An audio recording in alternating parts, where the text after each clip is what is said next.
Hello, my fellow Tagalog learners. I wanted to stop by and talk about the importance of vocabulary.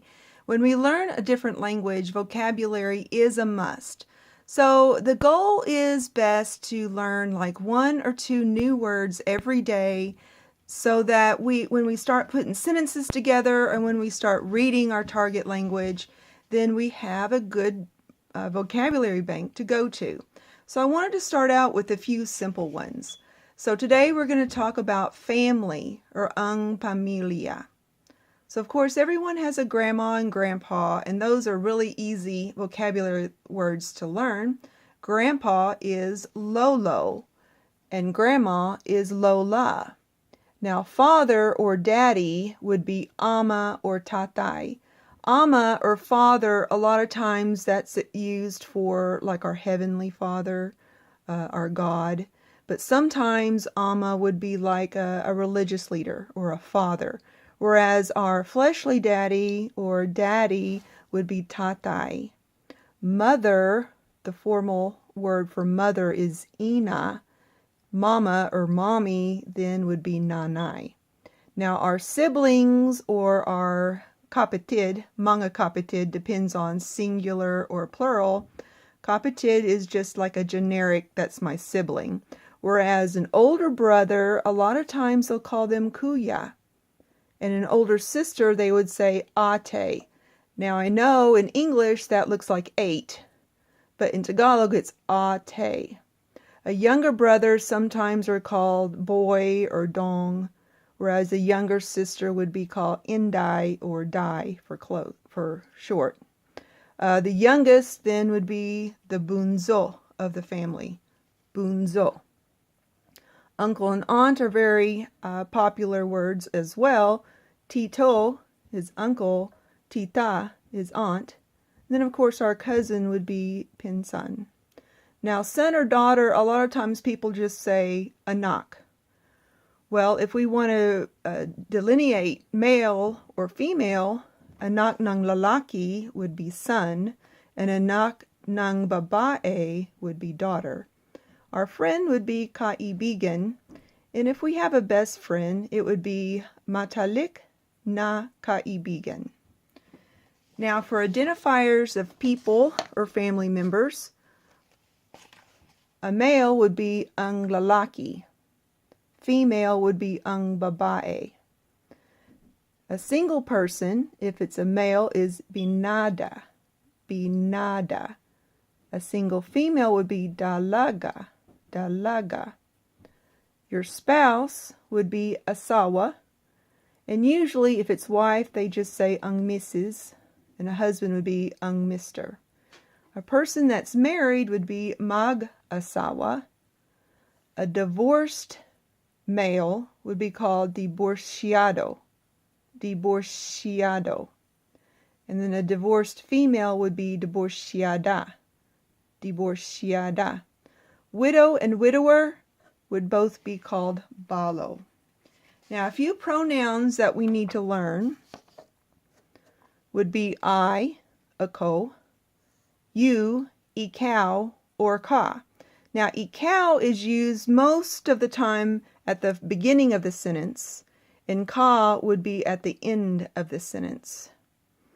Us inclusive, that means we're including the person we're talking to, would be tayo. Tayo. Whereas if we're talking about a group of people and it's not including the person we're talking to, or exclusive, it's kami. Kami. He or she, siya. Them or they, sila. Mine would be aking at the beginning of the sentence. If you're saying mine at the end of the sentence, it's usually ko. Aking or ko for mine. Yours would be iyo or mo. Iyo would be found at the beginning of the sentence, and mo usually is found at the end of the sentence. His or hers would be kanya. Theirs would be kanila. Now there's special markers in the Tagalog language showing the plurality or the singularity of the word we're fixing to say. Whereas ang or ang mga Ang is the in a singular form. Mga is the in a plural form. Same with si and sina. Si is when you're fixing to say someone's name in the singular form, like si Mary or si John. Now, if you're talking plural nouns, it would be sina Mary at John. Sina would be two or more people in the proper names that you're talking about. And of course, here in the United States, animals are our family as well, aren't they? So pets would be mga alagang hayop. Hayop means animal. Hayop means animal. But a pet would be mga alagang hayop. But you will find many Tagalog speakers just say pet, just like you or me. So dog would be aso, aso. A cat, pusa. Fish, isda. Now I just asked my husband, who's Filipino, fish, if it's a fish as a pet or a fish you're going to eat, is there a difference? He said no, they're all isda. Bird would be ibon, ibon. A cow would be baka, baka. Horse, caballo. Pig, baboy. Chicken, manok. Sheep, tupa. Goat, kambing. Deer, usa. So remember, I just wanted to do this quick video about vocabulary words because vocabulary words is very important when we start reading. So a little hint, perhaps you would like to find a children's book in Tagalog or maybe a song in Tagalog and start trying to read that out loud and try to pick out words or vocabulary words that you know, perhaps some on this list.